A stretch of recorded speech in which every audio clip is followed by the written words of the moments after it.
오늘 하나님의 말씀은 신명기 12장 18절 19절 2절 말씀입니다. 이러므로 너희는 나의 이 말을 너희의 마음과 뜻에 두고 또 그것을 너희 손목에 매어 기호로 삼고 너희 미간에 붙여 표를 삼으며 또 그것을 너희의 자녀들에게 가르치며 집에 앉아 있을 때에든지 길을 갈 때에든지 누워 있을 때에든지 일어날 때이든지 이 말씀을 강론하고 또 내 집 문설주와 바깥문에 기록하라. 하나님은 시내산에서 엄청난 약속의 말씀을 이스라엘 백성들 그리고 하나님의 자녀들에게 주셨습니다. 출애굽기 20장 6절에 보시면 나를 사랑하고 내 계명을 지키는 자에게는 1000대까지 은혜를 베푸느니라. 1000 generation. 하나님을 사랑하고 하나님의 계명을 지키는 자에게는 하나님께서 1000대까지, 다시 말하면 예수님께서 다시 오시는 그날까지 자녀의 자녀의 자녀를 이어서 은혜를 베푸신다라는 약속의 말씀입니다. 이렇듯이 하나님은 하나님의 복을 우리 퍼스트 제너레이션 1세대만 받는 것이 아니라 세컨드 제너레이션 그리고 그 다음 제너레이션까지 끊임없이 복을 이어받기를 원하시고 요구하십니다. 이를 위해서 하나님께서 명령하신 것은 두 가지입니다.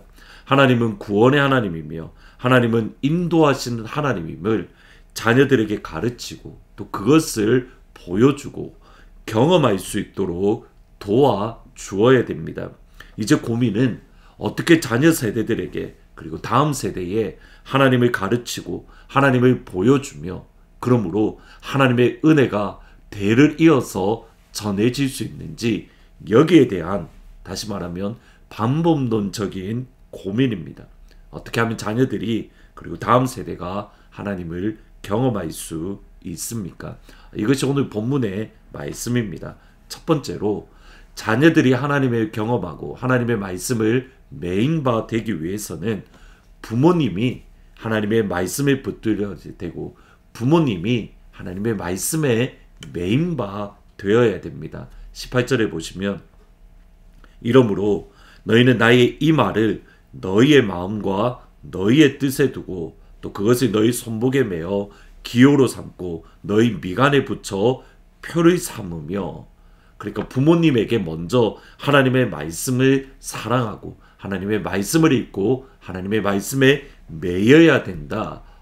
부모님에게 말씀에 대한 의미를 가르쳐 주십니다. 그러면 부모님은 어떻게 하나님의 말씀을 받아야 됩니까? 두 가지입니다. 첫 번째로는 하나님의 말씀은 우리의 마음과 우리의 뜻에 두어야 됩니다. 그리고 하나님의 말씀을 손목과 미간에 붙여야 되는 겁니다.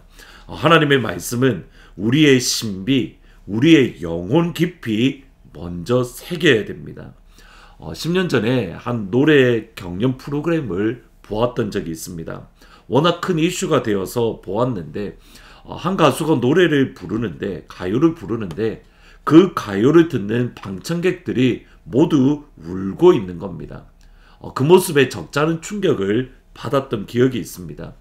세상 노래를 부르는데 저렇게 울고 감동을 받고 심지어 어떤 사람은 마음이 치료가 되었다, 마음이 회복되고 위로가 되었다는 고백을 하는 그 모습을 보면서 저에게 충격이 되었던 겁니다.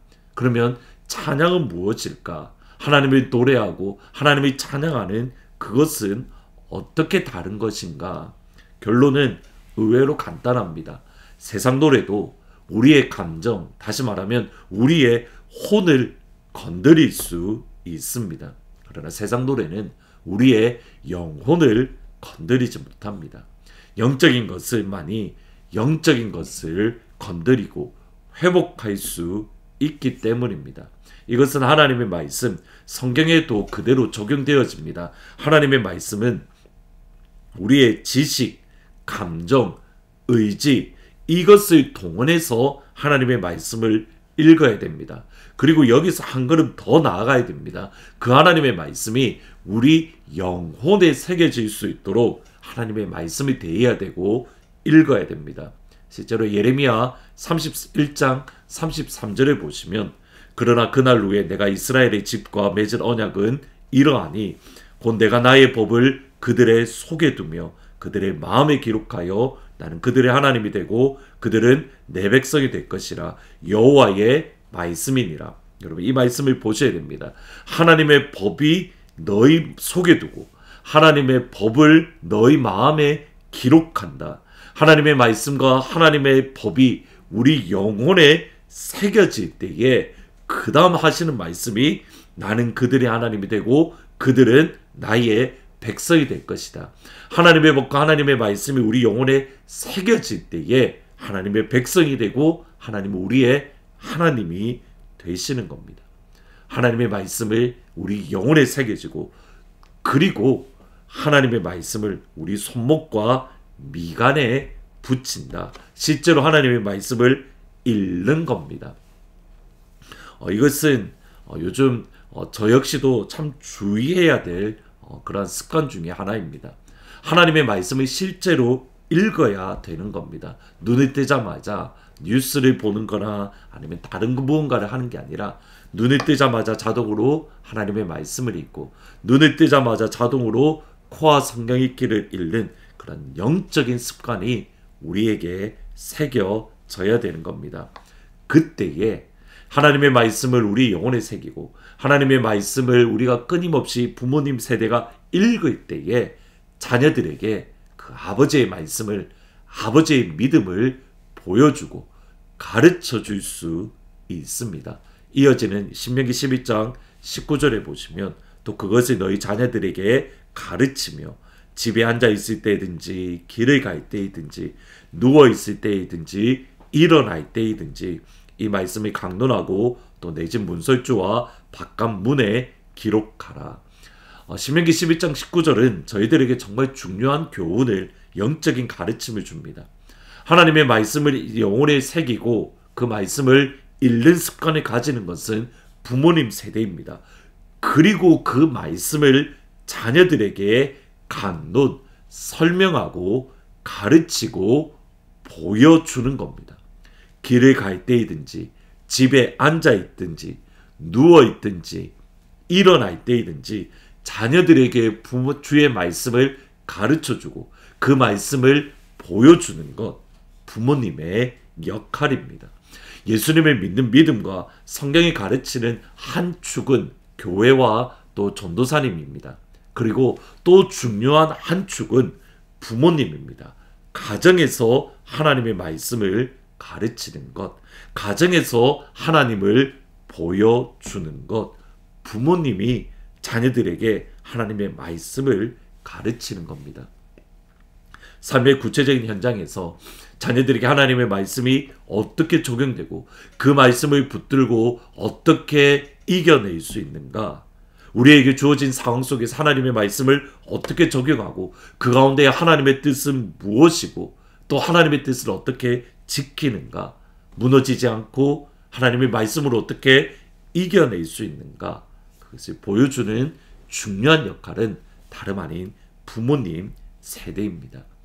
신명기 11장 22절에 보면 너희가 만일 내가 너희에게 명하는 이 모든 계명을 잘 지켜 행하여 너희 하나님 여호와를 사랑하고 그의 모든 도를 행하여 그에게 의지하며, 여러분 이 말씀을 보시면 하나님을 사랑한다는 것은 하나님의 도를 행하는 것이고 하나님의 도, 말씀을 행한다는 것은 하나님을 의지하는 것이고 이것을 자녀들에게 보여주고 자녀들과 함께 하나님을 사랑하고 자녀들과 함께 하나님의 말씀을 행하고 자녀들과 함께 하나님을 의지하는 것, 여러분 그것을 하나님은 우리에게 말씀하고 있습니다. 이것을 우리 자녀들에게 세대들과 함께 경험하는 것 정말 복입니다. 자녀들과 함께 하루를 어떻게 보내며 또 하나님의 인도하심을 어떻게 경험하고 또 하나님을 향한 감사의 제목이 무엇인가, 그것을 함께 나눌 수 있는 것, 그것이 복입니다. 오늘 자녀들과 함께 하나님의 말씀으로 삶을 나누며 하나님의 말씀으로 우리가 모든 것들을 넉넉히 이기는, 또 하나님을 사랑하고 하나님을 의지하는 하늘문 모든 가족들이 되기를 주님의 이름으로 축복합니다. 기도하십니다. 하나님, 먼저 저희들이 부모님 세대인 저희들이 하나님의 말씀을 영혼에 새기고 또 하나님의 말씀을 항상 읽는 습관을 가짐으로 우리의 자녀들에게 그 하나님을 보여주며 그 하나님을 가르치며 그 하나님과를 함께 경험할 수 있도록 아버지 축복하여 주옵소서. 이 복을 저에게 주십시오. 하나님을 함께 경험하며 하나님의 말씀의 능력을 함께 자녀들과 함께 경험하는 이 축복을 사랑하는 하나님의 모든 가족들에게 허락하여 주옵소서. 예수님의 이름으로 기도합니다. 아멘.